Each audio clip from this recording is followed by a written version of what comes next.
যদি হবে আমার হাতে অস্ত্র দে, ওই হারামের বিষ্মা খাতির বুকে বিধে দে।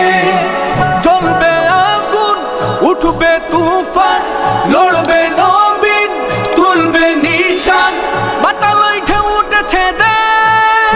আসসালামু আলাইকুম ওয়া রাহমাতুল্লাহি ওয়া বারাকাতুহু।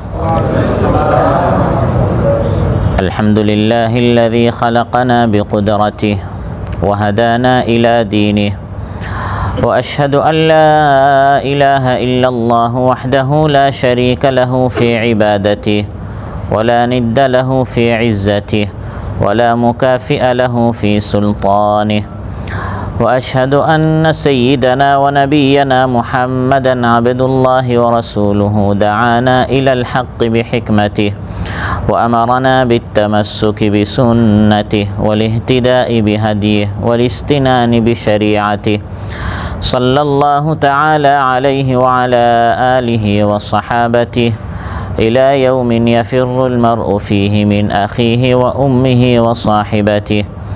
أما بعد فأعوذ بالله من الشيطان الرجيم. بسم الله الرحمن الرحيم.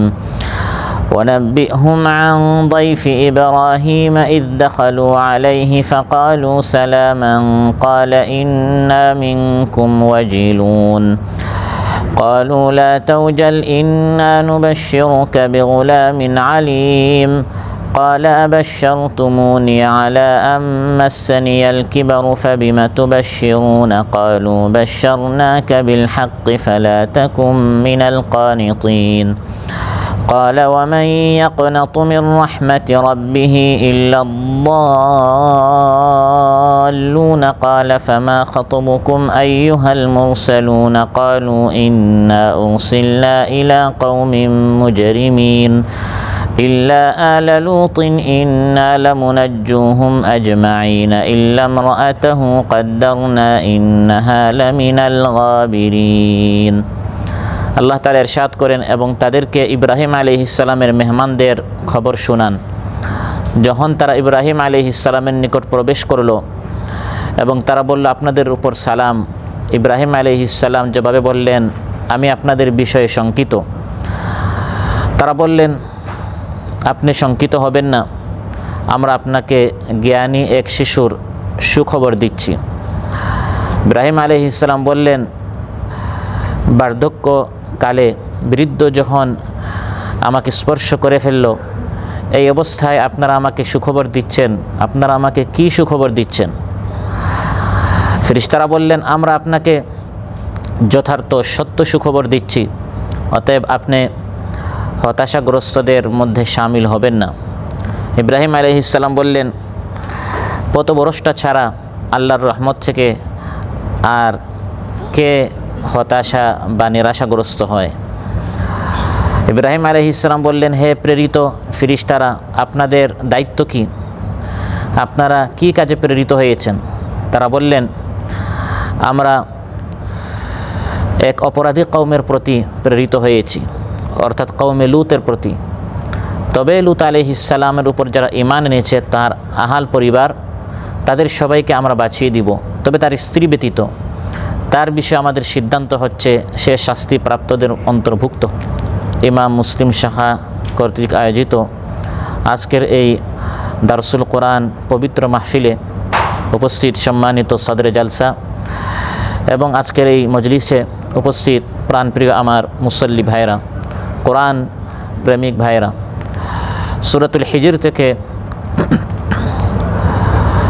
10টি আয়াত 51 থেকে 60, 10টি আয়াত তিলাওয়াত করে এর সরল বাংলা অনুবাদ উপস্থাপন করেছি।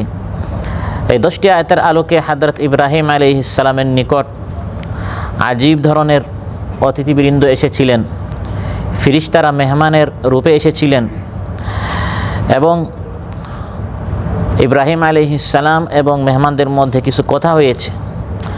এই কথোপকথনের আলোকে মেহমানদারির এবং মেহমানের কিছু বিধিবিধান, আহকাম, ইসলামের নিয়মনীতি সহ আরও কিছু গুরুত্বপূর্ণ শিক্ষণীয় বিষয় আমরা আলোচনা উপস্থাপন করব ইনশাআল্লাহ। সম্মানিত ভাইরা, মেহমানদারি করা এটি হচ্ছে রাসূল সাল্লাল্লাহু আলাইহি সাল্লামের সুন্নত এবং ইমানের দাবি। নবীরা সবাই তারা স্বার্থপর ছিলেন না, শুধু নিজে খাবো, নিজে পেট ভরে থাকবো, তারা এমন ছিলেন না। বরং অন্যকে খাওয়ানো, বিশেষ করে যারা ক্ষুধার্ত, খাবার পাচ্ছে না, হাদিয়া দেয়া, সদকা করা, এবং নিজের ঘরে যদি কেউ আসে তাকে মেহমানদারি করা, এরকম খোলা মনের আত্মার, দিলের বড় আত্মার অধিকারী ছিলেন নবীরা। বিশেষ করে ইব্রাহিম আলাইহিস সালাম, তিনি এত বেশি মেহমানদারি করতেন। তাফসীর কুরতুবীতে এসেছে যে ইব্রাহিম আলাইহিস সালামকে বলা হতো আবু দুইফান, মেহমানদারির বাবা। তিনি এত বেশি মেহমানদারি করতেন, সুবহানাল্লাহ। এবং তার বাড়ির 4টি দরজা ছিল, চারোদিকে তিনি সবসময় দেখতেন যে কেউ আসছে কিনা। মেহমান আসতে দেরি হতো, কিন্তু তার মেহমানদারি করতে দেরি হতো না। এবং তাফসীরে এও এসেছে যে ইব্রাহিম আলাইহিস সালাম কোনো ওক্ত খাবার মেহমান ছাড়া তিনি খেতেন না। তিনি এত বেশি মেহমানদারি পছন্দ করতেন, এত বেশি পছন্দ করতেন, সেজন্য আল্লাহ তাআলা শুধু মানুষদেরকে তার নিকট মেহমান হিসেবে পাঠিয়েছেন তা নয়, বরং ফেরেশতাদেরকেও মেহমান হিসেবে তার নিকট পাঠিয়েছেন। অন্যান্য নবীদের নিকট ফেরেশতারা এসেছেন ওয়াহির জন্য বা অন্যান্য দায়িত্বের জন্য, মেহমান হয়ে আসেন নাই, বরং স্বাভাবিক একজন প্রেরিত রাসূল হিসাবে, আল্লাহর পক্ষ থেকে বার্তা বাহক হিসাবে তারা এসেছেন। কিন্তু ইব্রাহিম আলাইহিস সালামের নিকট তারা এসেছেন মেহমানের রূপ নিয়ে। যেমন তারা খাবার খেতে এসেছেন, এরকম একটা রূপ নিয়ে তারা এসেছেন, কিন্তু তারা খাবার গ্রহণ করেন নাই। এই মেহমানদারি ইসলামের অন্যতম একটি আদব, সুন্নত এবং আলোচ্য আয়াতে আল্লাহ সুবহানাহু ওয়া তাআলা তার নবী সাল্লাল্লাহু আলাইহি সাল্লামকে বলছেন, হে হাবিব, আপনি তাদেরকে ইব্রাহিম আলাইহিস সালামের মেহমানদের কথা শুনিয়ে দেন। ওয়ানাব্বিহুম আন দাইফি ইব্রাহিম, ইব্রাহিম আলাইহিস সালামের অতিথি মেহমানদের কথা তাদেরকে শুনিয়ে দেন। মেহমানদারি এই বিষয়টা তাদেরকে শুনিয়ে দেন। ইব্রাহিম আলাইহিস সালাম কত বেশি তিনি মেহমানদারি করতেন এবং মেহমানদারিকে তিনি কত বেশি পছন্দ করতেন। কিন্তু আজ মেহমানদারিটা যতটুকু না ইবাদত, সওয়াবের নিয়তে না করে আমরা অনেকেই সামাজিকতার জন্য, গর্ব অহংকারের জন্য, সে খাওয়িয়েছে 5 আইটেম, আমাকে খাওয়াতে হবে 10 আইটেম, সে আমার বাসায় এসেছে, না খাওয়ায় যদি আমি তাকে ছেড়ে দেই, সে গিয়ে কী বলবে, ওই তার কথা থেকে বাঁচার জন্য, সমাজের মুখ বন্ধ করার জন্য, নিজের বাহাদুরি দেখাবার জন্য, যাতে করে মানুষ বলে যাক লোকটা হাতিম, তাই লোকটার হাত অনেক, আত্মা অনেক বড়, এই মানুষের প্রশংসা শোনার জন্য, ইবাদতের নিয়তে নয় বরং মানুষের প্রশংসা শোনার জন্য আজ অনেক মুসলমানরা দেখা যায় মেহমানদারি তারা করে থাকে। এরকম মেহমানদারি করলে সওয়াব পাওয়া যাবে না। নামাজ পড়াটা যেমন ইবাদত, সদকা করাটা যেমন ইবাদত, ফকিরকে সদকা দেয়া বা কোনো সচ্ছলকে হাদিয়া দেয়া যেমন ইবাদত, আপনার ঘরে যদি কেউ অতিথি আসে তার মেহমানদারি করাটাও কি ইবাদত। এটা শুধু একটা একটি প্রথা নয়, একটি রেওয়াজ নয়, সামাজিকভাবে তো আমরা মেহমানদারি করি, কিন্তু এটাকে যদি আমরা সওয়াবের নিয়তে করি তাহলে এটা আমাদের জন্য কি হয়ে যাবে, ইবাদত হয়ে যাবে। সেজন্য এই মেহমানদারি যখন আমরা করব, তখন রাসূল সাল্লাল্লাহু আলাইহি সাল্লামের সুন্নত এবং আল্লাহর নির্দেশ পালন সওয়াবের নিয়তে যদি আমি করি, তাহলে আমার এই কষ্টটা, রান্নাবান্না করলাম, মেহমানদারি করলাম, এই পুরাটা এই সময় যে আমি দিলাম, এই সব কাজটা আমার ইবাদত হিসাবে আল্লাহ তাআলা কবুল করবেন। ইন্নামা নুতঈমুকুম লিওয়াজহিল্লাহি লা নুরিদু মিনকুম জাযাআন ওয়ালা শুকুরা। আল্লাহ তাআলা বলেন, ঈমানদারেরা, ইন্নাল আবরার, যারা সৎকর্মশীল, যারা জান্নাতি, তারা যখন খাবার দেয়, হোক সেটা মিসকিনকে, ও আসিরা হোক সেটা বন্দিকে, ইয়াতিমা হোক সেটা ইয়েতিমকে, যে কোনো ধরনের খাবার কোনো মেহমানকেও যখন খাবার দিবে, লিওয়াজহিল্লাহ, সে খাবারটা দিবে কার জন্য? আল্লাহ। সমাজকে সন্তুষ্ট করার জন্য নয়, এমনকি ওই মেহমানকেও সন্তুষ্ট করার জন্য নয়। আমি খাবারটা দিচ্ছি আমার রবের একটি হুকুম হচ্ছে, রাসূল সাল্লাল্লাহু আলাইহি ওয়াসাল্লাম একটি সুন্নত হচ্ছে, বিধায় আমি এই মেহমানদারিটি করছি। মান কানা ইউমিনু বিল্লাহি ওয়াল ইয়াউমিল আখির ফালইউকরিম দাইফা। রাসূল সাল্লাল্লাহু আলাইহি ওয়াসাল্লাম ইরশাদ করেন, আল্লাহ এবং পরকালে যার ঈমান আছে সে যেন তার মেহমানের ইকরাম করে, তাকে যেন সম্মান করে, মেহমানদারি সে যেন করে, মেহমানকে সে যেন অপমানিত না করে। মেহমানদারির এটা হচ্ছে 1 নম্বর আদব। সেটা হচ্ছে মেহমানদারি করতে হবে কাকে সন্তুষ্ট করার জন্য? ইখলাসের সাথে, একনিষ্ঠতার সাথে এই মেহমানদারি করতে হবে। মেহমানদারির আরেকটি ইসলামের নীতি হচ্ছে যে যারা দাঈল আল্লাহ, যারা কোরআনওয়ালা, যারা সুন্নাহওয়ালা, যারা নামাজি মুত্তাকি, বেছে বেছে এই সকল লোকদেরকে মেহমান বানানো। কারণ তারা আপনার রুমে আসা, আপনার ঘরে আসা, আপনার খাবার খাওয়া, এটা আপনার জন্য একটা সৌভাগ্য। খাবার খেয়ে আপনার জন্য দোয়া করবে, আপনার কপাল খুলে যাবে, আপনার ভাগ্য খুলে যাবে। দেখে দেখে যাদেরকে খাওয়ালে একটু দুনিয়ার স্বার্থ পাওয়া যাবে, তাকে একটু খাওয়ালে ভবিষ্যতে সে আমার কাজে আসবে, নামাজ আছে না নাই, ঈমান তাকওয়া আছে না নাই, এই দুনিয়ার স্বার্থে মেহমানদারি না করে আখিরাতের স্বার্থে মুত্তাকি, পরহেজগার, নামাজি, দাঈল আল্লাহ, আল্লাহর দিকে দাওয়াত দিচ্ছে, দিনের কাজ করছে, এই ধরনের ভালো ভালো মুত্তাকি লোকদেরকে যত বেশি মেহমানদারি করবেন সওয়াবটা বেশি হবে। রাসূল সাল্লাল্লাহু আলাইহি ওয়াসাল্লাম ইরশাদ করেন, আবু দাউদ তিরমিজিতে এসেছে, লা ইয়াকুল তাআমাকা ইল্লা তাকিয়ুন, আপনার খাবারটা যেন মুত্তাকিরা খায়।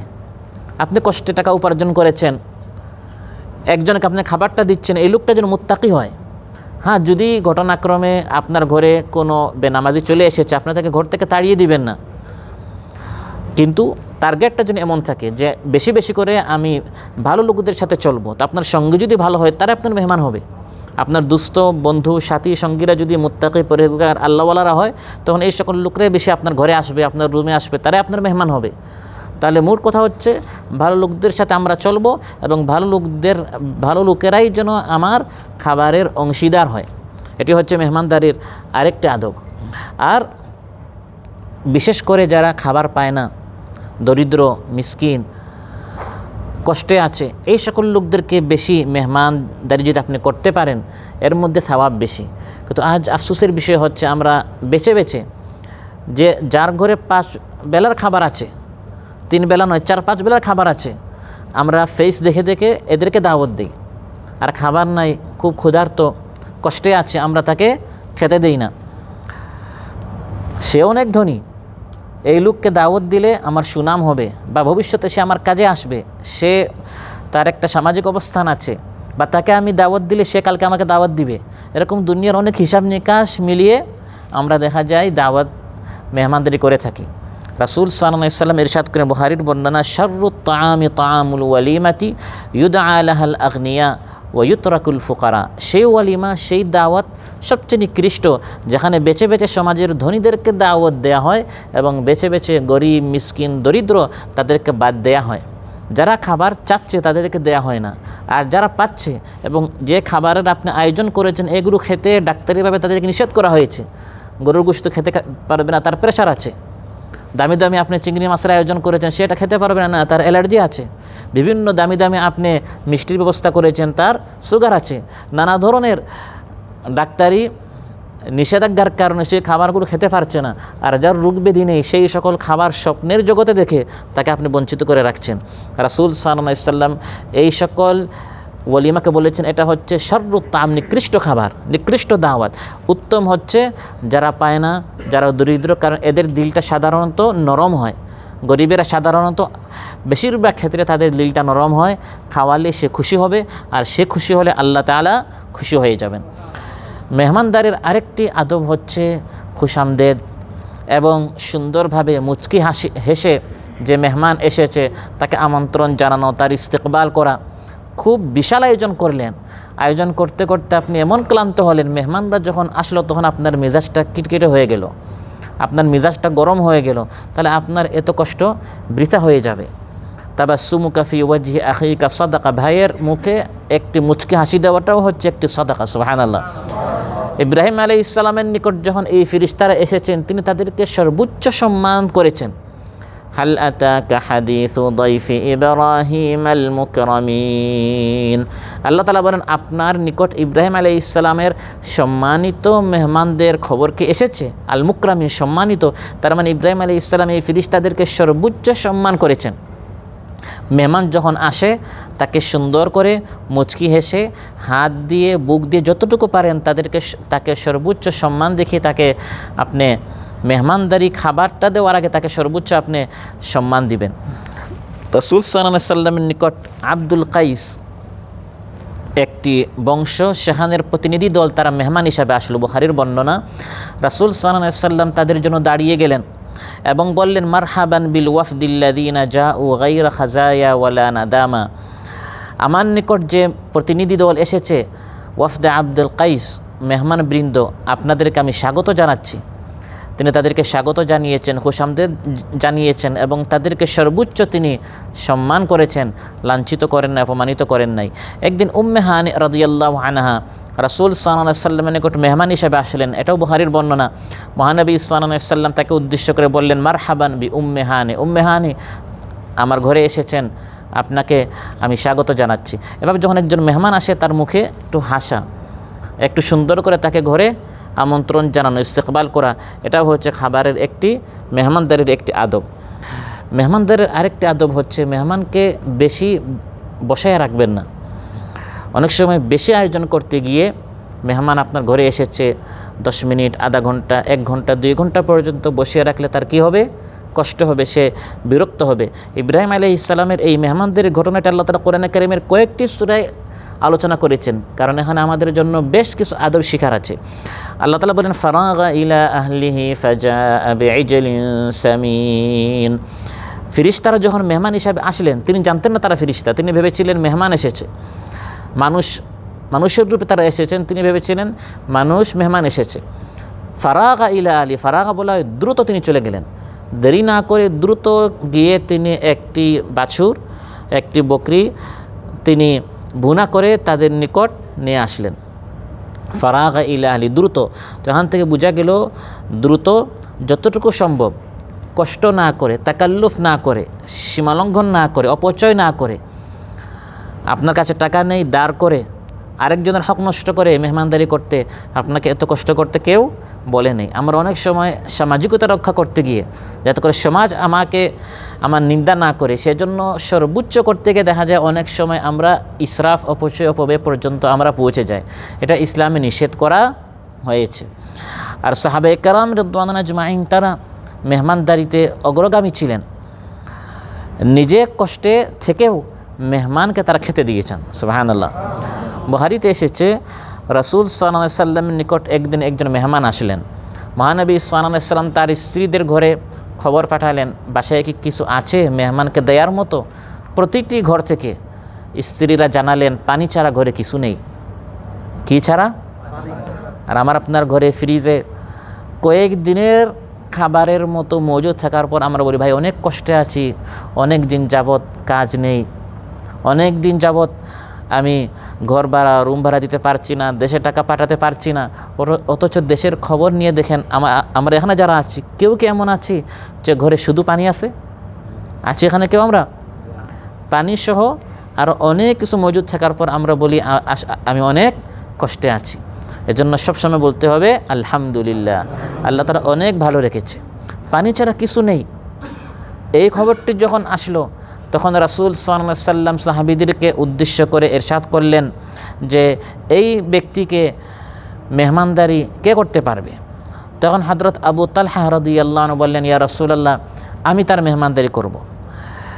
মেহমানকে তার ঘরে নিয়ে গেলেন এবং স্ত্রীকে বললেন, আকরিমি দাইফা রাসূলিল্লাহি সাল্লাল্লাহু আলাইহি সাল্লাম, এমন মেহমান নিয়ে এসেছি যাকে রাসূল সাল্লাল্লাহু আলাইহি সাল্লাম মেহমান করে পাঠিয়েছেন। সাধারণ কোনো মেহমান নয়, রাসূল সাল্লাল্লাহু আলাইহি সাল্লাম মেহমান করে পাঠিয়েছেন। এই মেহমানকে সর্বোচ্চ আমাদের সম্মান করতে হবে, মেহমানদারি করতে হবে। স্ত্রী বললেন, মা ইনদানা ইল্লা কুতাস সুবিয়ানি, আমার বাচ্চাদের খাবার ছাড়া ঘরে আর কিছু খাবার নেই। অল্প কিছু খাবার আছে, শুধু আজকের রাত বাচ্চাদের খাবার হবে, এছাড়া আমাদের কাছে কোনো খাবার নেই। আবু তালহা রাদিয়াল্লাহু আনহু বললেন, হাইয়ি তাআমাকি ওয়া আসবিহি সিরাজাকি ওয়ানাউমি সিবিয়ানাকি ইদা আরাদু আশাআন, খাবার প্রস্তুত করো, বাতি জ্বালিয়ে দাও, লাইট জ্বালিয়ে দাও, আর বাচ্চারা যখন খাবার চাইবে তাদেরকে ঘুম পড়িয়ে দাও। ফাহাইয়াত তাআমাহা, খাবার রেডি করলেন, বাচ্চাদের অল্প যে খাবার ছিল এগুলো তিনি প্রস্তুত করলেন, বাতি জ্বালালেন আর বাচ্চাদেরকে তিনি ঘুম পড়ালেন। তারপর মেহমানের সাথে 3 জন একসাথে, স্বামী স্ত্রী এবং মেহমান খাবার খেতে বসলেন। যখন খাবারে বসবেন 2 জন মেহমানকে বললেন, আপনি খাবার শুরু করেন। খাবারের পরিমাণ তো এত অল্প যে 3 জন খেতে পারবে না, একজনও ঠিকমতো খেতে পারবে না, শুধু বাচ্চাদের মতো খাবার। এমন সময় পূর্ব পরিকল্পনা অনুযায়ী স্ত্রী যে জ্বালানো বাতিটি এটা যেমন নষ্ট হয়ে গেছে এটাকে তিনি ঠিক করতে গেছেন এমন ভাব নিয়েছেন। তিনি উঠে চলে গেলেন, লাইটটি ঠিক করতে গিয়ে তিনি লাইটটি নিভাইয়ে দিলেন। এগুলি সব আগের থেকে স্বামী স্ত্রী কী করেছেন? প্ল্যান করেছেন। বাতি ঠিক করতে হবে, এজন্য তিনি এটা নিভাইয়ে দিলেন, যে ঠিক করতে গিয়ে এটা নিভে গেছে।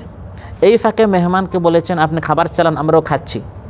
এবং তারা মুখে খাবারের আওয়াজ দাঁত দ্বারা তারা করতে লাগলেন।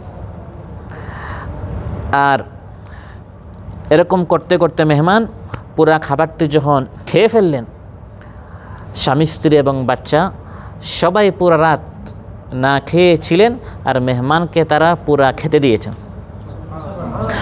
রাসূল সাল্লাল্লাহু আলাইহি সাল্লামের নিকট যখন সকালে তারা গেলেন, মহানবী সাল্লাল্লাহু আলাইহি সাল্লামের নিকট খবর আবু তালহা রাদিয়াল্লাহু আনহু বলার আগে তো আসমান থেকে খবর চলে আসছে।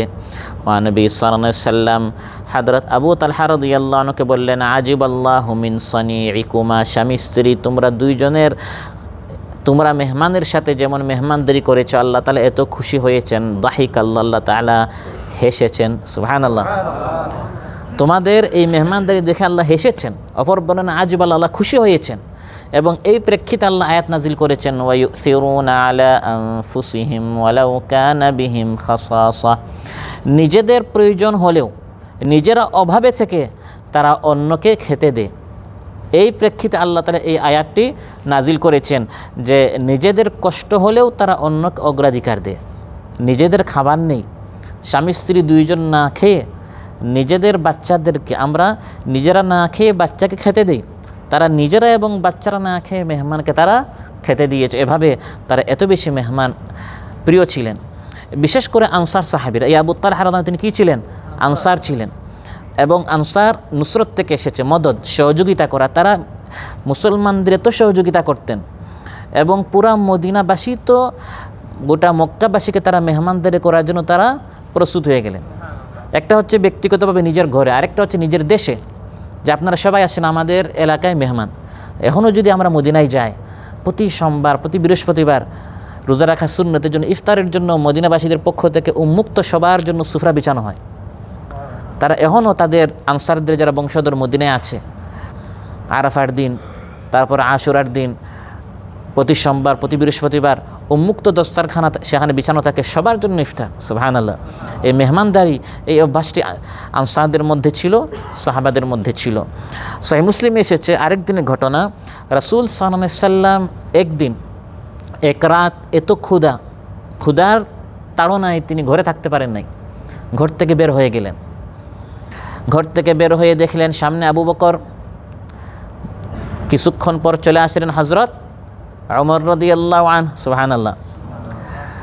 ঘটনাক্রমে বারবার দেখা যায় এমন, মহানবী সাল্লাল্লাহু আলাইহি ওয়াসাল্লাম কোথাও গিয়েছেন, চলে আসছেন হযরত আবু বকর, তারপর বেলাল আসে না, হাসান আসে না, খাব্বাব খুবাইব রাদিয়াল্লাহু আনহু, অন্য কোনো সাহাবী আসে না। ঘটনাক্রমে আবু বকর, তারপর ওমর, তারপর উসমান।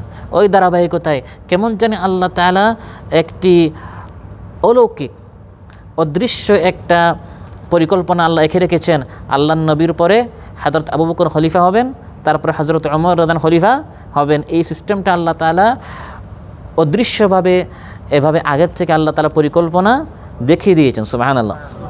ঘর থেকে বের হলেন, দেখলেন হযরত আবু বকর সামনে। কিছুক্ষণ পর সামনে কে চলে আসছেন? হযরত ওমর রাদিয়াল্লাহু আনহু।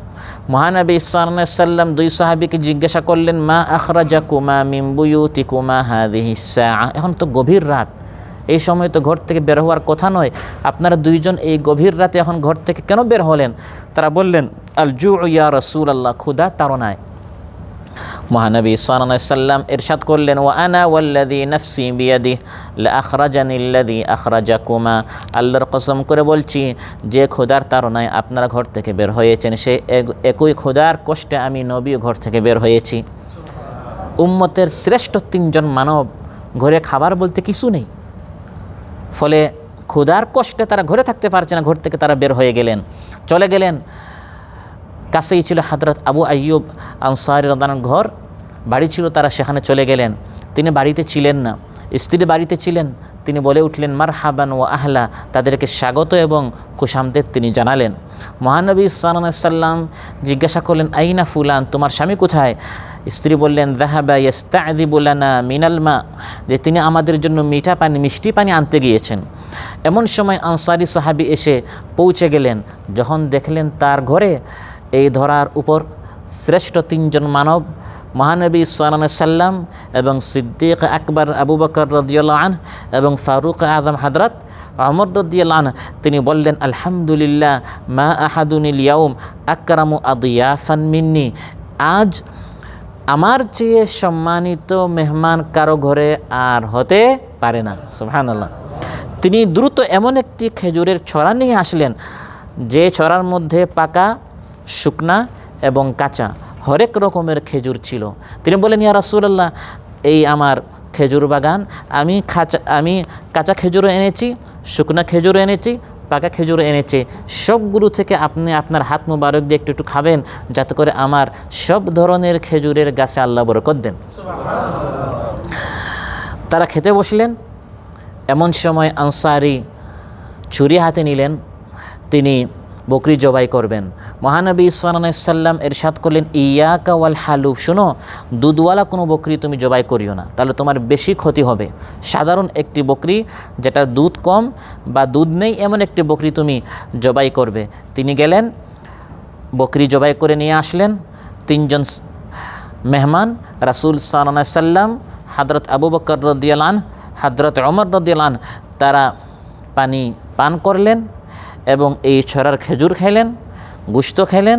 যখন পরিতৃপ্ত হলেন, পেট ভরে গেল, মহানবী সাল্লাল্লাহু আলাইহি সাল্লাম হযরত আবু বকর এবং ওমর রাদিয়াল্লাহু আনহুকে উদ্দেশ্য করে বললেন ওয়াল্লাযী নাফসি বিয়াদি, আল্লাহর কসম করে বলছি, লাতুসআলুন্না আন হাযান নাঈমি ইয়াউমাল কিয়ামাহ আখরাজাকুম মিন বুয়ুতিকুমুল জু' সুম্মা লাম তারজিউ হাত্তা আসাবাকুম হাযান নাঈম। আল্লাহর কসম করে বলছি, যার হাতে আমার প্রাণ রয়েছে, এই নিয়ামত সম্পর্কে আবু বকর ওমর আপনারা দুইজন কিয়ামতের দিন জিজ্ঞাসিত হবেন। ঘর থেকে বের হয়েছিলেন ক্ষুধার তাড়নায়, কষ্টে, আর এখন ঘরে পরিতৃপ্ত হয়ে পেট ভরে আপনারা ফিরে যাচ্ছেন। এক বেলা পেট ভরে খাওয়ার কারণে যদি এই পৃথিবীর নবীদের পর শ্রেষ্ঠ দুই মানবকে মহানবী সাল্লাল্লাহু আলাইহি সাল্লাম এই কথা বলে থাকেন, আমার আপনার অবস্থা কী? আমরা তো এক বেলা নয়, 3 বেলা আমরা পেট ভরে খাচ্ছি। স্ত্রী, সন্তান, মা, বাবা, ভাই বোন সবাই পাচ্ছে আলহামদুলিল্লাহ, খাচ্ছে আলহামদুলিল্লাহ। এই প্রত্যেকটা নিয়ামত সম্পর্কে আমাকে আপনাকে কিয়ামতের দিন আল্লাহর নিকট জিজ্ঞাসিত হতে হবে। এই হচ্ছে মেহমানদারির আদব। মেহমানের কিছু আদব আছে। কিছু মানুষ শুধু মানুষের ঘরে মেহমান হতে তার খুব ভালো লাগে, এটা ভালো কোনো অভ্যাস নয়। খাওয়াতে শিখতে হবে, খেতে বেশি পছন্দ করা এটা ভালো কোনো অভ্যাস নয়। যদি আপনাকে দাওয়াত দেয়া হয়, দাওয়াত কবুল করা এটাও একটা আদব। যে আপনাকে দাওয়াত দিয়েছে, মহাব্বত করে তো দাওয়াত দিয়েছে নাকি? যদি আপনি সবার দাওয়াত এভাবে ফিরিয়ে দেন, এতে করে ঘৃণা বাড়ে, মহাব্বত কমে। সেজন্য মহানবী সাল্লাল্লাহু আলাইহি ওয়াসাল্লাম ইরশাদ করেন, মুসলমানের উপর মুসলমানের 5টি, অপর বর্ণনায় 6টি হক, এর মধ্যে একটি হচ্ছে ওয়া ইজাবাতি দাওয়া, দাওয়া কবুল করা। সহিহ মুসলিমে এসেছে ইদা দাআ আহাদুকুম আখাহু ফালইউজিব উরসান কানা আও নাহওয়া, বিবাহ শাদীর দাওয়াত হোক বা যে কোনো দাওয়াত হোক, আকিকার দাওয়াত, বিবাহ শাদীর দাওয়াত, কুরবানির দাওয়াত বা এমনি দাওয়াত, যে কোনো দাওয়াত হোক, মহানবী সাল্লাল্লাহু আলাইহি ওয়াসাল্লাম ইরশাদ করেন মেহমানদারি যদি কেউ করতে চায়, তার দাওয়াত কবুল করা। এমনকি আপনি যদি রোজাদার হন, আপনি কবুল করবেন, সেখানে গিয়ে তার জন্য দোয়া করে আসবেন। ইদা দুইয়া আহাদুকুম ফালইউজিব ফাইন কানা সাইমান ফালইউসাল্লি ওয়া ইন কানা মুফতিরান ফালইয়াতআম। সহিহ মুসলিমের বর্ণনা, যদি কেউ দাওয়াত দেয়, দাওয়াত কবুল করবেন। যদি আপনি রোজাদার হন, সেখানে গিয়ে দোয়া করবেন। আর রোজাদার না হলে আপনি খাবারটি খেয়ে আসবেন। আর সাথে যাওয়ার সময় অতিরিক্ত কাউকে নেওয়া এটা আদবের খেলাফ। আর যদি আপনার রুমে একজন মেহমান আসলো, আপনাকে আরেকজন দাওয়াত দিল, এখন এই আপনার রুমে যে মেহমান আছে তাকে আপনি কী করবেন? তাকে নিলেও সমস্যা, না নিলেও সমস্যা। যদি না নেন, আপনি আরেকজনের বাসায় যাবেন, আপনার ঘরে তাকে একা রেখে যাওয়া যাবে? সেজন্য সুন্নত হচ্ছে যে দাওয়াত দিয়েছে তাকে পূর্বে কী করা? অবগত করা, যে আমার একজন মেহমান আছে, আমি তাকে সাথে আনতে পারি কি? সাধারণত কেউ কী করে না, না করে না, বরং আরও খুশি হয়, কিন্তু জানিয়ে দিলে ভালো, যাতে করে তার অতিরিক্ত কষ্ট না হয়, আগে থেকে সে প্রস্তুতি নিতে পারে। একদিন রাসূল সাল্লাল্লাহু আলাইহি সাল্লামকে একজন সাহাবী দাওয়াত দিলেন। মহানবী সাল্লাল্লাহু আলাইহি সাল্লাম তো ইন্নাকা লাআলা খুলুকিন আযীম, আখলাকের সর্বোচ্চ মানে তিনি ছিলেন। যখন তিনি গেলেন তখন পিছনে পিছনে আরেকজন সাহাবী তাদের সাথে ওই যিনি দাওয়াত দিয়েছেন তার কাছে যাওয়া শুরু করলেন।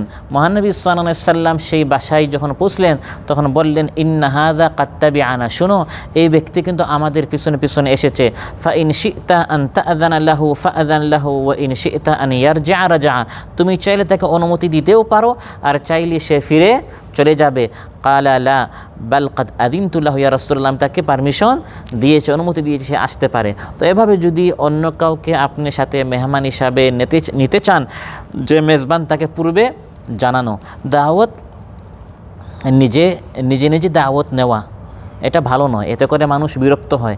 আর দাওয়াত যদি দে, খাবার খেয়ে দ্রুত চলে যাওয়া।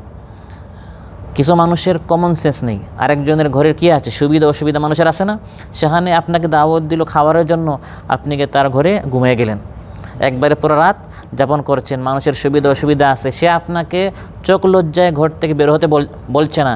আপনাকে বুঝতে হবে যে প্রত্যেক মানুষের কিছু অসুবিধা থাকতেই পারে। সেজন্য আল্লাহ তাআলা ইরশাদ করেন, গায়রা নাযিরিনা ইনাহু ওয়ালাকিন ইযা দুঈতুম ফাদখুলু ফাইযা তা'ইমতুম ফান্তাশিরু ওয়ালা মুস্তানিসিনা লিহাদিস। প্লেটে কি আছে, নাযিরিনা না, সেদিকে শুধু তাকিয়ে থাকিও না। মানুষের পাতিলে কি আছে, মানুষের রান্নাঘরে কী আছে, শুধু এই দিকে তাকিয়ে থাকে।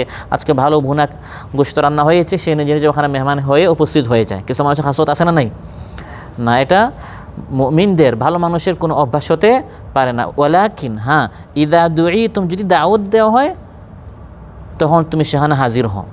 ফাইদা তাইমতুম, খাবার শেষ, ফান্তাশিরু, বেরিয়ে পড়ো।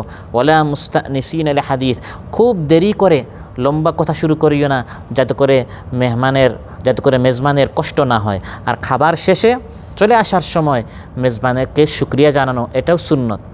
খাবার যেটাই হোক, খাবারে কোনো দোষ ধরা যাবে না, শুকরিয়া করা। যদি আপনার রুচিমতো না হয়, নিম্নমানেরও হয়, কম দামের হয়, তাও তার কী করা, শুকরিয়া করা। খাবারের কোনো ধরনের দোষ বের করা যাবে না। মা আবা রাসূলুল্লাহ সাল্লাল্লাহু আলাইহি ওয়াসাল্লাম তাআমান কাত ইন ইশতাহাহু আকাল ওয়া ইন কারিহাহু তারাক। হযরত আবু হুরায়রা রাদিয়াল্লাহু আনহু বলেন, মহানবী সাল্লাল্লাহু আলাইহি ওয়াসাল্লাম কখনো কোনো খাবারের দোষ বের করেন নাই। যে আপনাকে দাওয়াত দিয়েছে, সে আপনাকে নষ্ট, বাসি বা পচা খাবার দেওয়ার জন্য দাওয়াত দেয় নাই, সে তার পক্ষ থেকে সর্বোচ্চ চেষ্টা করেছে। হতে পারে রান্নাটা আপনার মন মতো হয় নাই, হতে পারে খাবারটি আপনার রুচি মতো হয় নাই। তিনি কী করতেন, খাবারের দোষ বের করতেন না, বরং ভালো হলে খেতেন, পছন্দ মতো হলে খেতেন, না হয় তিনি কেটে পড়তেন, কিন্তু দোষ বের করতেন না। সুবহানাল্লাহ। আর এই মেজবানের শুকরিয়া আদায় করা, মাল্লাম ইয়াশকুরিন নাস লাম ইয়াশকুরিল্লাহ, যে মানুষের শুকরিয়া আদায় করে না, সে আল্লাহর শুকরিয়া আদায় করে নাই। আর তার জন্য দোয়া করা, আল্লাহুম্মা আত'ইম মান আত'আমানা ওয়াসকি মান সাকানা। এরকম পরস্পর দোয়ার রেওয়াজ যদি চালু হয়, মহব্বত বাড়ে, ঘৃণা কমে। তো ফেরেশতারা যখন ইব্রাহিম আলাইহিস সালামের নিকট মেহমান হিসাবে আসলেন, তারা প্রবেশ করলেন। ইয দাখালু আলাইহি ফাকালু সালামা ক্বালা ইন্না মিনকুম ওয়াজিলুন। আল্লাহ তারা বলেন, তারা ইব্রাহিম আলাইহিস সালামের নিকট প্রবেশ করে সালাম করলেন। কি করলেন?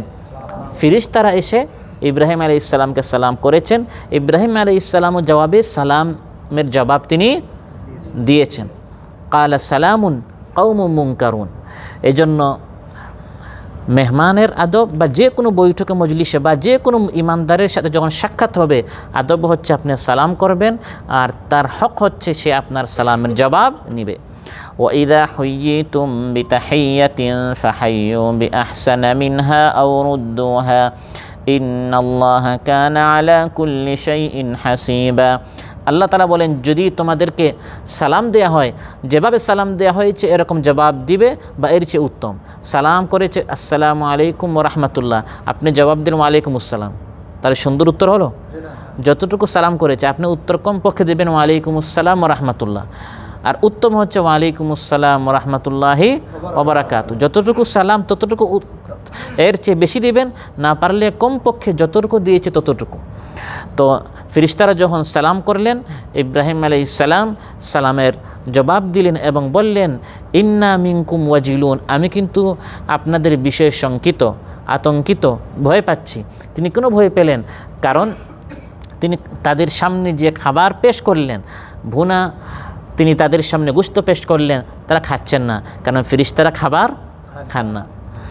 সেই সময়ে বা এখনও আরবদের রেওয়াজ হচ্ছে, কোনো ডাকাত যদি কারো ঘরে প্রবেশ করে কারো কোনো ক্ষতি করার জন্য, ডাকাতের ভিতরে কমপক্ষে এতটুকু মানবতা থাকে যে যাকে এখন সে হত্যা করবে বা যার ধন সম্পদ এখন সে লুটপাট করবে, তার খাবারটি সে খেত না। আপনার খাবার খেয়ে আপনাকে হত্যা করবে, এত নিচু মানের কমপক্ষে ডাকাত সেই যুগে ছিল না। তো ইব্রাহিম আলাইহিস সালাম সন্দেহ করলেন, এরা তো অপরিচিত, যেহেতু ফেরেশতা ছিলেন, অপরিচিত লোকদের চেহারা নিয়ে, রূপ নিয়ে তারা এসেছেন, মুনকারুন, যে তারা কোনো অঘটন ঘটানোর জন্য আসেনি। তো এভাবে তিনি একটু চিন্তায় পড়ে গেলেন।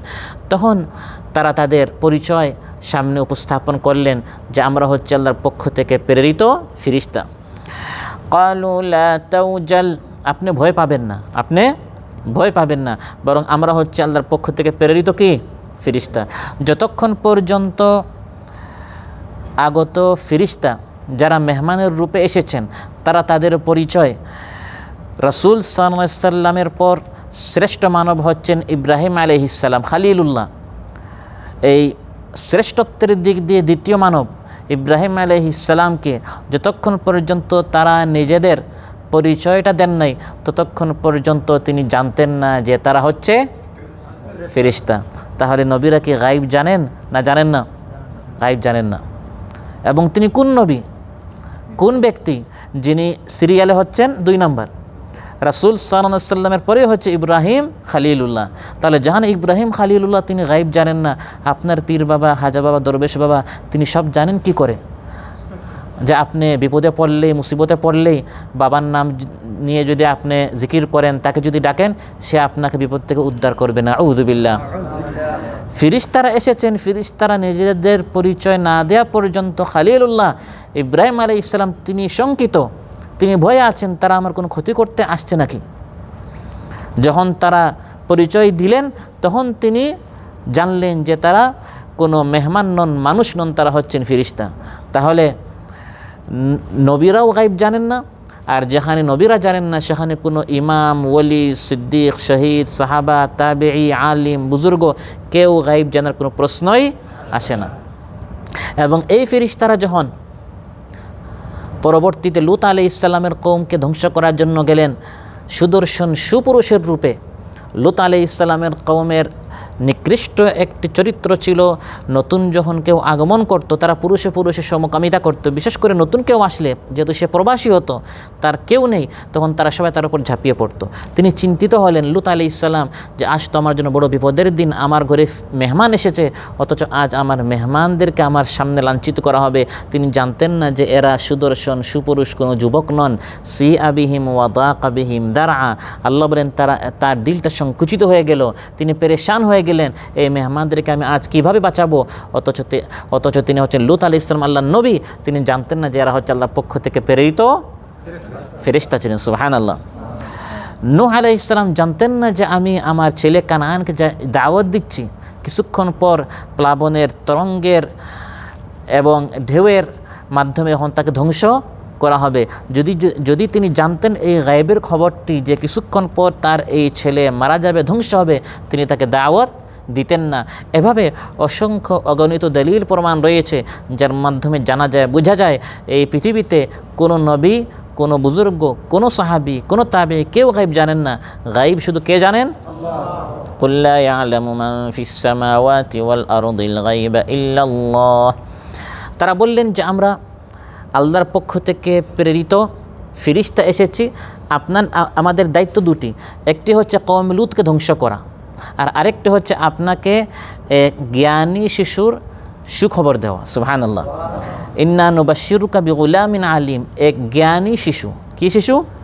জ্ঞানী, আলিম, বিগুলামিন আলিম। এবং তিনি হচ্ছেন ইসহাক আলাইহিস সালাম।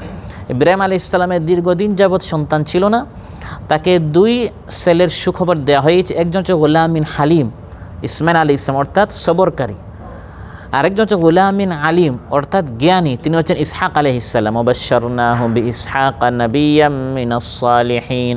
তাহলে শুধু সন্তানের সুখবর দেন না, সুসংবাদ দেন নাই, বরং পাশাপাশি এটাও বলে দিয়েছেন যে এই সন্তান কি হবে? জ্ঞানী হবে, অনেক বড় আলিম হবে। আলিমদের মধ্যে বড় আলিমকে আলিম বলা হয়। সুবহানাল্লাহ। তাহলে আপনার সন্তান যত বড় জ্ঞানী হবে তার সম্মান কম না বেশি? অনেক বেশি। এজন্য ফিরিস্তারা এসে বলছেন যে আপনাকে এমন সন্তানের সুখবর দিচ্ছি যে ভবিষ্যতে অনেক বড় জ্ঞানী হবে, আলিম হবে। এজন্য এখন থেকে আমরা আমাদের ছোটো ভাই, ছোট সন্তানদেরকে ইসহাক আলাইহিস সালাম যেরকম গুলামিন আলিম, তিনি তার শৈশবকাল থেকে বড় জ্ঞানী ছিলেন এবং ভবিষ্যতে আরও বড় জ্ঞানী হয়েছেন। ভবিষ্যতে যদি এই আমাদের সন্তানদেরকে বড় আলিম জ্ঞানী বানাতে হয়, শৈশবকাল থেকে তাদেরকে সেভাবে লালন পালন, শিক্ষা দীক্ষা দিয়ে তাদেরকে বড় করতে হবে। আল ইলমু ফিস সিগারি কান নাকশি ফিল হাজারি। আরবিতে বলা হয় যে পাথরে খোদাই করা যেমন বাচ্চাদেরকে শেখানো তেমন। পাথরে যদি আপনি খোদাই করেন এটা সহজে মিটে না। ধুলাবালিতে যদি আপনি লিখেন সামান্য বাতাসে এটা কী হয়ে যায়? বড়রা যখন মুখস্থ করে ওই ধুলাবালির মতো সামান্য বসতে অনেক সময় লাগে, আর যেতে সময় লাগে না। স্মৃতি থেকে আমরা যা পড়ি সব আমরা কী করি? ভুলে যাই। কিন্তু বাচ্চাদেরকে এখন থেকে যদি আপনি কোরআন শিখান, ইলম শিখান, জ্ঞানী হিসেবে তাদেরকে যদি আপনি গড়ে তুলেন, তার কোরআন মুখস্থ থাকবে, দিন তার মুখস্থ হবে, সে অনেক বড় জ্ঞানী হবে। এই জন্য মূল শিক্ষার সময় হচ্ছে এই শৈশবকাল, ছোটবেলা। সিয়ারু আলামিন নুবালাই হযরত সুফিয়ান সাউরি রাহিমাহুল্লাহ একটি কথা উল্লেখ করা হয়েছে, ইয়ামবাগি লির-রাজুলি আন ইউকরিহা ওয়ালাদাহু আলাল ইলমি ফাইন্নাহু মাসউলুন আন। বাবার দায়িত্ব হচ্ছে সন্তানকে জ্ঞানী বানাতে বাধ্য করা, কারণ সন্তান তো সে তার কল্যাণ অকল্যাণ বুঝে না। আপনি তাকে আলিম বানাতে, ইসহাক আলাইহিস সালামের মতো বড় জ্ঞানী বানাতে এই ছোটোবেলা থেকে আপনি তার জন্য কী করবেন? চেষ্টা করবেন, মেহনত করবেন। এবং লুকমান হাকিমের ঘটনা কোরআনের মধ্যে আল্লাহ উল্লেখ করেছেন, ওয়াইদ ক্বালা লুকমানু লিবনিহি ওয়া হুয়া ইয়াইযুহু ইয়া বুনাইয়া লা তুশরিক বিল্লাহ, যে আল্লাহর সাথে কী করা যাবে না? শিরিক করা যাবে না। তিনি তার সন্তানকে এগুলো শিখিয়েছেন। তাহলে সন্তানদেরকে নামাজ শিখানো, মুরু আউলাদাকুম বিসসালাতি লিসাবইন ওয়াদরিবুহুম আলাইহা লিআশরিন। 7 বছর বয়স হলে তাকে নামাজ পড়তে বলো, 10 বছর হলে তাকে নামাজের জন্য মারধর করো। এই ছোটোবেলা থেকে তাকে শেখাতে হবে। এখন 15 বছর 20 বছর হয়ে যায়, বাবা ফজরের জন্য উঠায় না, বলে বাচ্চা এখনও ছোটো, তো বড় হবে কখন? 20-22 বছর মেয়ের বয়স হয়ে যায়, পর্দা করতে বলে না, যে এখনও ছোটো বাচ্চা, একটু বড় হোক। মার বয়স 60-70 বছর, দাদির বয়স মাশাল্লাহ হাত মোজা, পা মোজা, নেকাব পড়ে, আর সাথে মার্কেটে নিয়ে যায় তার যুবতী মেয়েকে বা নাতনিকে, বয়স আপনার 18-20 বছর, তার নিকাব নেই, তার হাত মোজা নেই, তো পুরুষকে দাদির দিকে তাকাবে না নাতনির দিকে তাকাবে? এখন পুরা দুনিয়া দেখা যায় কী হয়ে যায়, যে এখনও এটা ছোটো বাচ্চা। মনে রাখবেন, আপনার মেয়ে আপনার দৃষ্টিতে ছোটো, পুরুষের দৃষ্টিতে সে ছোটো নয়। আর এখন অগ্রন্থ আমরা পড়ি 18-20 বছর নয়, 8 বছর 10 বছর, এর থেকে আরও কম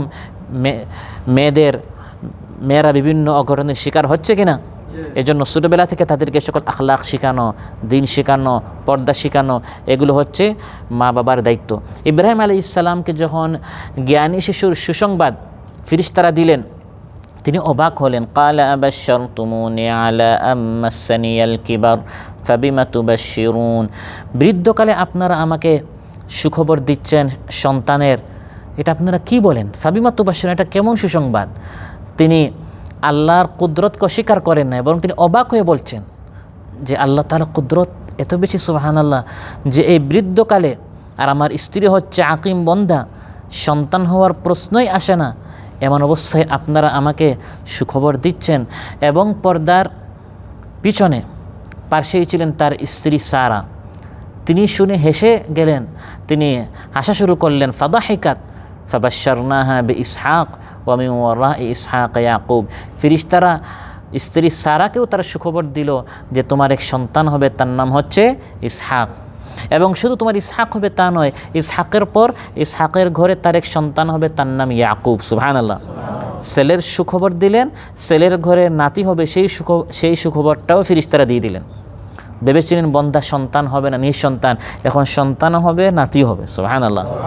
তিনি বললেন, ইয়া ওয়াইলাতা আলিদু আনা আজুজুন ওয়া হাদা বালি শেখা, আমি হচ্ছি বৃদ্ধা, আমার স্বামী বৃদ্ধ, আমার সন্তান হবে কি করে? ফেরেশতারা বলেন, আতাআজাবিনা মিন আমরিল্লাহ, আল্লাহর নির্দেশ। কোন ফায়াকুন। আল্লাহর নির্দেশের বিষয়ে আপনার কি আশ্চর্য হয়, আপনি কি অবাক হন? আল্লাহর জন্য অসম্ভব বলতে কিছু নেই। সবচেয়ে বড় বিষয় রাহমাতুল্লাহি ওয়া বারাকাতুহু আলাইকুম আহলাল বাইত, এই ঘরওয়ালার উপর আল্লাহর রহমত, আল্লাহর বরকত হবে, এটা আল্লাহর সিদ্ধান্ত। বরকত দিতে চাইলে আল্লাহ তাআলা এক সন্তানে দিয়ে দেন, আর বরকত দিতে না চাইলে 10 সন্তানেও হয় না। এই 10 সন্তান আপনার যদি বরকত না হয়, এই 10 সন্তান আপনাকে ধরে বৃদ্ধাশ্রমে রেখে আসবে। তাহলে বরকত হয়েছে? বরকত হয় নাই। আর ইব্রাহিম আলাইহিস সালামের 2 সন্তান ইসহাক এবং ইসমাঈল, আল্লাহ এমন বরকত দিলেন, আল্লাহ তাআলা বলেন ওয়া জাআলনা ফি যুররিয়্যাতিহি নুবুওয়া, পরবর্তী সব নবীরা এই সিলসিলায় ছিলেন। কেমন বরকত আল্লাহ দিলেন! সন্তান হয়েছে 2 জন, পরবর্তী সব নবীরা এই 2 ছেলের মধ্যে, এই 2 সন্তানের মধ্যে আল্লাহ তাআলা পরবর্তী সব নবীদেরকে এখানেই সৃষ্টি করলেন। আপনার সন্তান নেককার হবে, সন্তানের সন্তান নেককার হবে, আল্লাহওয়ালা হবে, তারা আপনার চক্ষুর শীতল হবে। আল্লাহর নিকট বরকতের দোয়া করেন, রহমতের দোয়া করেন, অল্পতে তুষ্ট হন, অল্পের মধ্যে আল্লাহ তাআলা বরকত দিতে পারেন। ফেরেশতারা বললেন ক্বালু বাশশারনাকা বিল হাক্কি ফালা তাকুম মিনাল কানিতিন, আমরা আপনাকে মিথ্যা কোনো সুখবর দিচ্ছি না, সত্য সুখবর দিচ্ছি। আপনি যত বৃদ্ধ হন, স্ত্রী যত বন্ধা হোক, আল্লাহর সিদ্ধান্ত সন্তান দিবেন, আল্লাহ অবশ্যই আপনাকে সন্তান দিবেন, আপনি নিরাশ হবেন না। সুবহানাল্লাহ।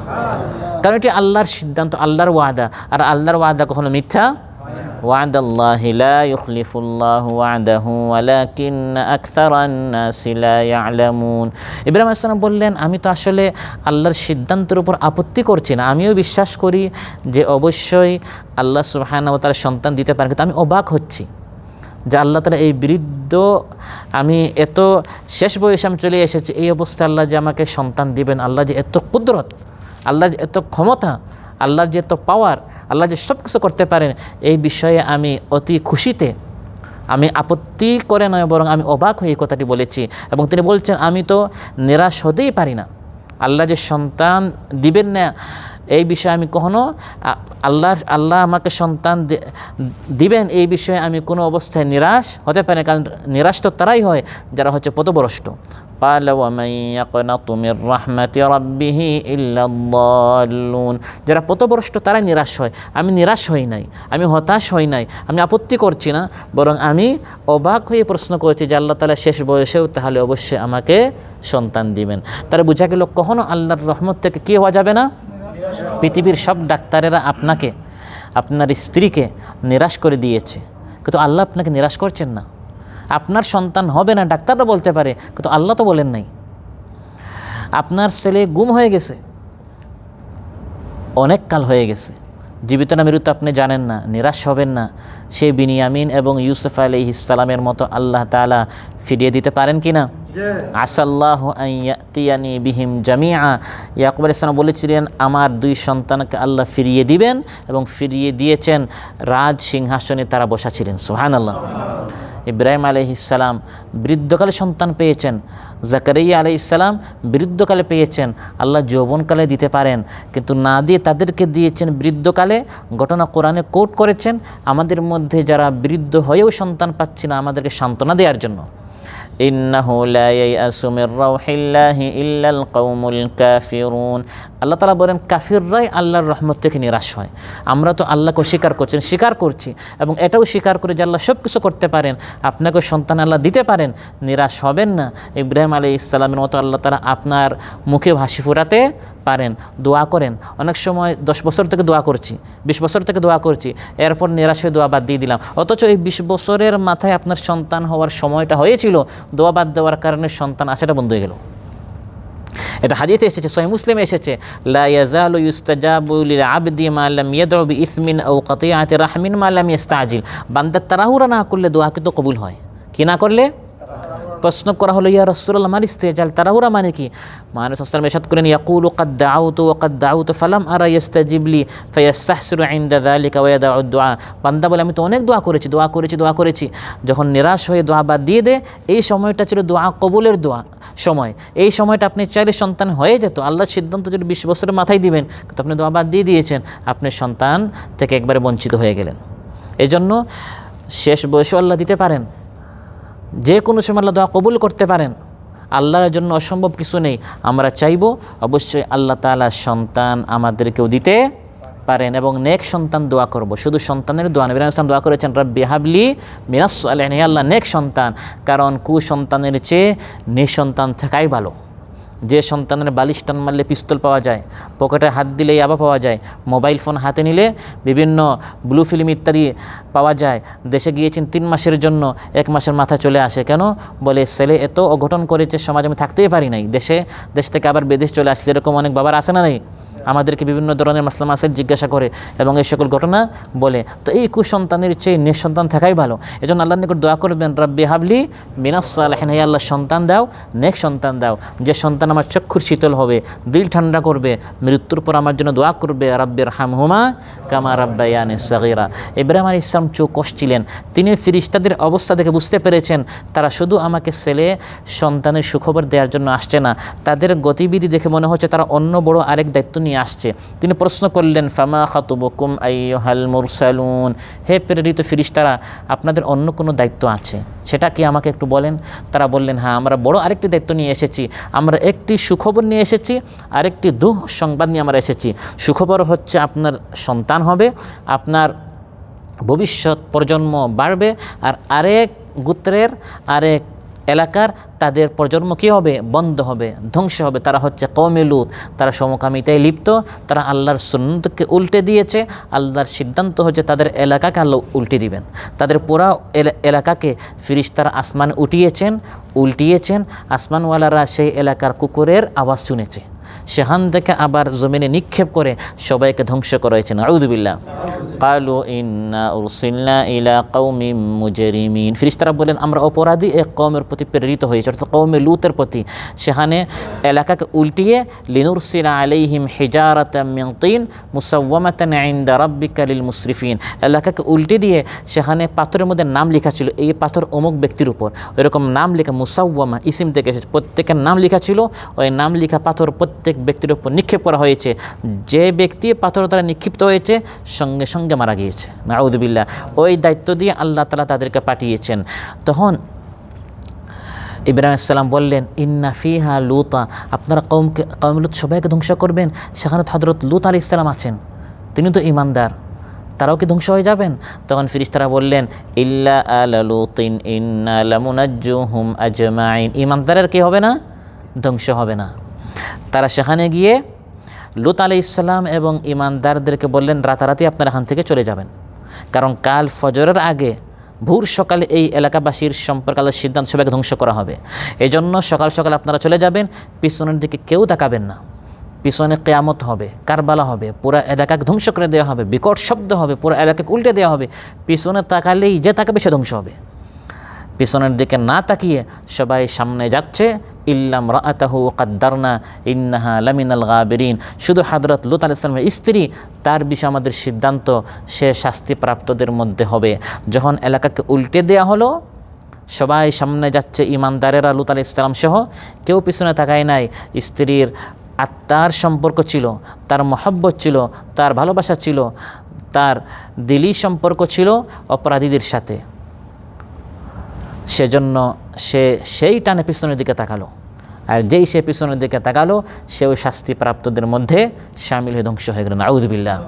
একজন নবীর স্ত্রী হওয়া চারটেখানি বিষয় নয়, কিন্তু নবীর স্ত্রী হওয়া এই পরিচয়ে সে বাঁচতে পারে নাই। কানাতা তাহতা আবদাইনি মিন ইবাদিনা সালিহাইন ফাখানাতাহুমা ফালাম ইউগনিয়া আনহুমা মিনাল্লাহি শাইআ ওয়া কিলা দুখুলান নার মা'আদ দাখিলিন।